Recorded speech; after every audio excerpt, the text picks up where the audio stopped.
మాజీ CM YCP అధినేత YS Jagan పై తీవ్ర వ్యాఖ్యలు చేశారు ముఖ్యమంత్రి చంద్రబాబు నాయుడు. తల్లికి చెల్లికి ఆస్తి పంచి ఇవ్వని వ్యక్తి 5 ఏళ్లు సీఎంగా పనిచేయడం దౌర్భాగ్యమన్నాడు.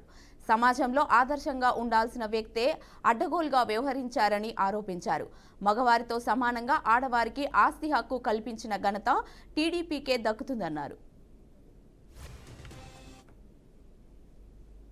తల్లికి చెల్లికి ఆస్తిలో వాటా ఇవ్వని వ్యక్తి నిన్నటి వరకు ఈ సభలో కూర్చొని ముఖ్యమంత్రిగా ఉన్నాడంటే ఏ విధంగా సభవో నాకైతే అర్థం కావడం లేదు.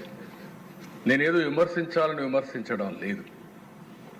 ఇచ్చిన వాటాల మీద కోర్టుకు పోయి అది కూడా ఇవ్వను అనే పరిస్థితి వచ్చారంటే ఇంకా ఆస్తిలో సమాన హక్కు మీద మాట్లాడడం కానీ మహిళల గురించి మాట్లాడే హక్కు అలాంటి వ్యక్తులకు ఉంటుందా అని అడుగుతున్నాను అధ్యక్ష.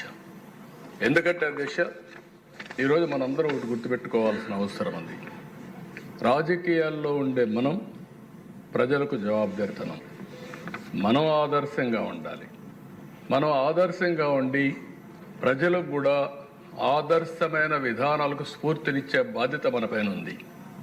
అలాంటి వ్యక్తులు తల్లికి కూడా నేను వాటాలు ఇవ్వలేదు, లేకుంటే నేను మార్చుకుంటున్నాను, ఇది నా వాటా అని చెప్పే పరిస్థితికి వచ్చారంటే